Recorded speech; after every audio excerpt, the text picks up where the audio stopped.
Di ujung jalan sempit yang jarang dilewati kendaraan, berdiri sebuah rumah tua yang sudah lama ditinggalkan. Cat dindingnya mengelupas, jendelanya pecah, dan pagar besinya berkarat seperti tak pernah disentuh manusia selama bertahun-tahun. Warga sekitar menyebutnya rumah tua pinggir jalan. Tidak ada yang benar-benar tahu siapa pemilik terakhir rumah itu. Yang mereka tahu, setiap orang yang pernah mencoba tinggal di sana tidak pernah bertahan lama. Ada yang pindah tanpa alasan, ada yang jatuh sakit, dan ada pula yang pergi dengan wajah ketakutan, seolah menyimpan rahasia mengerikan. Garis akhir jam 3. Seorang pemuda bernama Raka baru saja pindah ke lingkungan itu untuk bekerja. Ia sering mendengar cerita aneh tentang rumah tua tersebut, tapi selalu menganggapnya sebagai rumor berlebihan. Namun suatu malam, sekitar pukul 2 dini hari, rasa penasarannya menang. Raka berdiri di depan pagar rumah tua itu, menyorotkan senter ke arah pintu yang hampir roboh. Angin malam berdesir pelan, membawa hawa dingin yang terasa tidak biasa. Ia mendorong pintu depan. Suara pintu yang berderit memecah keheningan. Di dalam, ruangan terasa lembab dan gelap. Furnitur lama tertutup debu, dan beberapa foto keluarga masih tergantung di dinding. Wajah-wajah di dalamnya tampak buram dan rusak. Saat Raka melangkah lebih dalam, ia mendengar suara langkah kaki pelan dari lantai atas. Jantungnya berdegup kencang. Ia menatap tangga kayu yang tampak rapuh, lalu menaikinya dengan hati-hati. Di ujung lorong lantai 2, ada sebuah kamar dengan pintu setengah terbuka. Dari dalam kamar itu, terdengar bisikan lirih. "Jangan masuk!" Raka menelan ludah, lalu tetap melangkah mendekat. Dan saat ia mengintip ke dalam, hawa dingin menyelimuti tubuhnya, seolah ada sesuatu yang sedang menunggunya sejak lama. Suara yang tidak pernah pergi. Raka berdiri terpaku di depan pintu kamar lantai 2. Bisikan yang tadi terdengar kini menghilang, digantikan oleh kesunyian yang terasa terlalu berat. Ia melangkah masuk, senter di tangannya menyorot ruangan kecil dengan dinding kusam dan lantai kayu yang dipenuhi debu. Di tengah kamar, terdapat sebuah kasur tipis tanpa spray dengan noda gelap yang sudah mengering. Di sudut ruangan, ada sebuah lemari tua dengan pintu setengah terbuka. Tiba-tiba terdengar suara gesekan pelan dari dalam lemari. Raka mendekat perlahan. Saat ia membuka pintu lemari sepenuhnya, ia menemukan sesuatu yang membuat napasnya tercekat. Deretan bekas cakaran di dinding dalam, seolah seseorang pernah terkurung dan berusaha keluar. Di bagian belakang lemari, tertempel secari kertas lusuh bertuliskan, "Mereka masih di sini." Belum sempat Raka mencerna arti tulisan itu, terdengar suara langkah kaki dari lorong di belakangnya, pelan teratur mendekat. Raka berbalik cepat, menyorotkan senter ke lorong kosong. Namun bayangan di dinding bergerak, padahal tidak ada siapapun yang lewat. Suara langkah itu semakin dekat, seolah mengikuti setiap napasnya. Raka mulai mundur, dan saat ia melangkah keluar dari kamar, ia mendengar bisikan tepat di belakang telinganya. "Kamu sudah mendengar kami sekarang." Ia menoleh dengan panik. Lorong itu tetap kosong, tapi suara itu terasa tidak pernah pergi. Raka berjalan perlahan menyusuri lorong lantai 2. Papan kayu di bawah kakinya berderit pelan, seolah mengeluh setiap kali ia melangkah. Di ujung lorong, ada satu pintu yang terlihat berbeda dari yang lain. Pintunya lebih tebal, penuh goresan, dan gagangnya dililit rantai berkarat yang sudah lama terkunci. Di permukaan kayunya, terdapat bekas telapak tangan yang samar seperti noda yang tak bisa dihapus. Raka mendekat. Saat ia menyentuh gagang pintu, hawa dingin menjalar ke lengannya. Tiba-tiba terdengar suara ketukan pelan dari dalam. Tok, tok, tok. Raka membeku. Ketukan itu terulang, kali ini lebih keras. Dari balik pintu, terdengar suara lirih, nyaris seperti tangisan. "Tolong buka." Jantung Raka berdegup kencang. Ia mundur selangkah, namun tangan kirinya masih menyentuh pintu. Suara itu berubah, bukan lagi permohonan melainkan bisikan dingin. "Kalau kamu buka, kamu tidak akan bisa keluar." Tiba-tiba, rantai di gagang pintu bergetar sendiri, menimbulkan bunyi gemerincing yang menusuk telinga.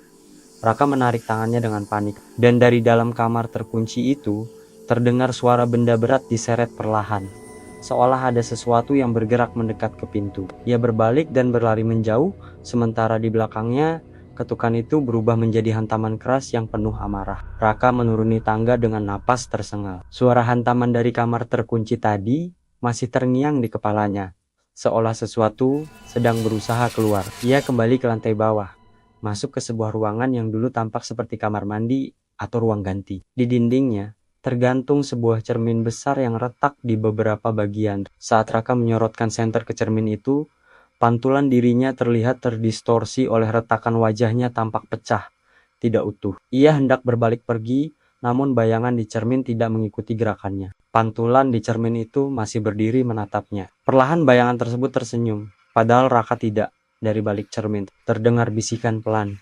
Kami melihatmu, lampu senter Raka berkedip, lalu mati sesaat. Ketika menyala kembali, di dalam pantulan cermin itu, terlihat sosok lain berdiri tepat di belakangnya. Raka menoleh cepat. Tidak ada siapapun. Namun langkah kaki pelan terdengar di belakangnya.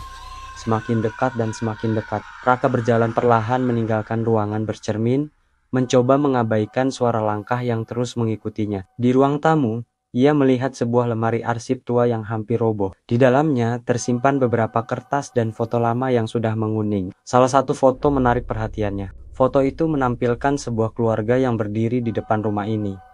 Ayah, ibu, dan dua anak kecil. Namun yang membuat Raka merinding, wajah anak-anak itu tampak buram dan gelap, seolah sengaja dihapus. Di balik foto, ada tulisan tangan yang sudah pudar. Mereka tidak pernah pergi. Raka merasakan hawa dingin di tengkuknya. Tiba-tiba, terdengar suara anak kecil tertawa pelan dari arah dapur. Hihihi.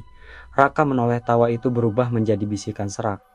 Kami masih tinggal di sini, lampu di langit-langit berkedip lemah. Dan saat Raka melangkah mundur, ia sadar satu hal, rumah ini bukan hanya kosong. Rumah ini masih dihuni oleh mereka yang telah lama terlupakan.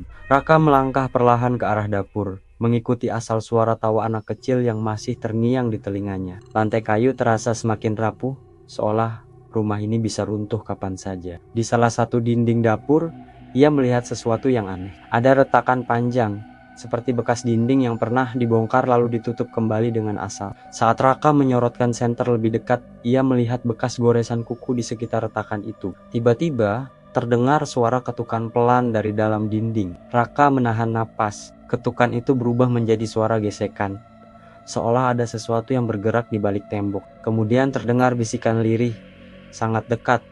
Kami dikurung di sini. Raka mundur perlahan, jantungnya berdegup kencang. Dan tepat saat ia berbalik, terdengar suara tangisan anak kecil yang kini terdengar lebih jelas, seolah datang dari dalam dinding rumah itu sendiri. Raka bergegas kembali ke arah pintu depan, berniat meninggalkan rumah itu secepat mungkin. Namun saat ia mencoba membuka pintu, gagangnya tidak bergerak, terkunci. Ia menariknya lebih keras, tetap tidak terbuka. Di belakangnya terdengar suara langkah kaki lebih dari satu.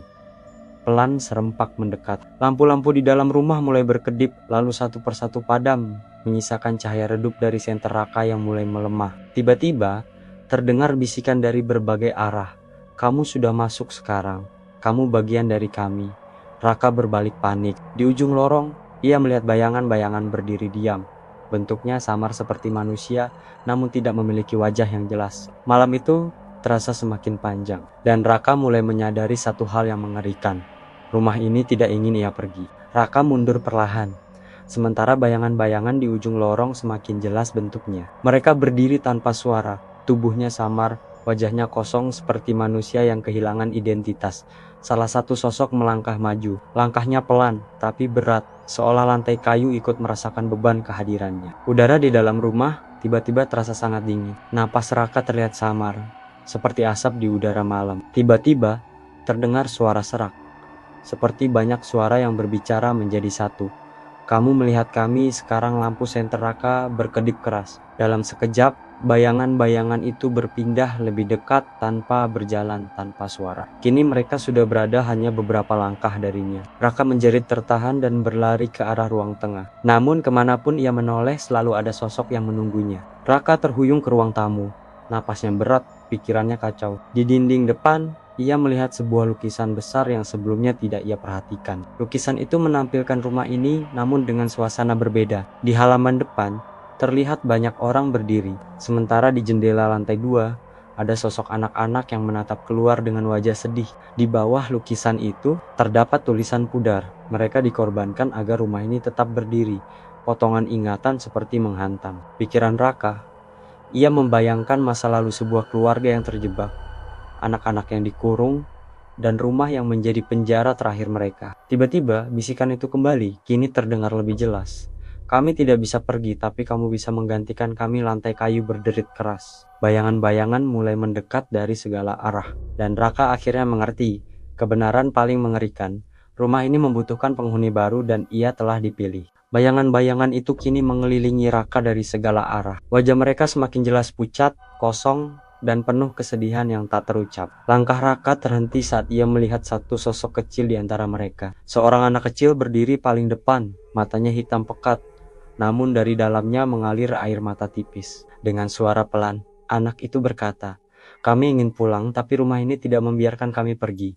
Dinding rumah bergetar, seolah menyimpan teriakan masa lalu. Suara tangisan, bisikan, dan rintihan menyatu, menciptakan gema yang membuat kepala Raka terasa hampir pecah. Pintu depan tiba-tiba terbuka sendiri. Cahaya dari luar menyinari lantai rumah yang kusam. Raka berlari keluar tanpa menoleh lagi. Saat ia mencapai jalanan, ia menoleh ke belakang. Rumah itu kembali terlihat kosong, sunyi, mati. Namun di salah satu jendela lantai 2, ia melihat sosok-sosok berdiri menatapnya. Dan di antara mereka ia melihat bayangannya sendiri berdiri, menempel di kaca, seolah sebagian dari dirinya tidak pernah benar-benar keluar dari rumah itu. Malam kembali sunyi, tapi sejak malam itu, Raka selalu mendengar suara ketukan pelan setiap pukul 2 dini hari. Seakan rumah tua itu masih memanggil namanya. Rumah tua di pinggir jalan itu mungkin terlihat kosong, namun terkadang tempat yang paling sepi justru menyimpan teror paling hidup. Tidak semua yang masuk bisa benar-benar pergi. Jika kamu suka cerita horor penuh misteri seperti ini, jangan lupa like, subscribe, dan aktifkan lonceng notifikasi agar kamu tidak ketinggalan kisah-kisah menyeramkan berikutnya.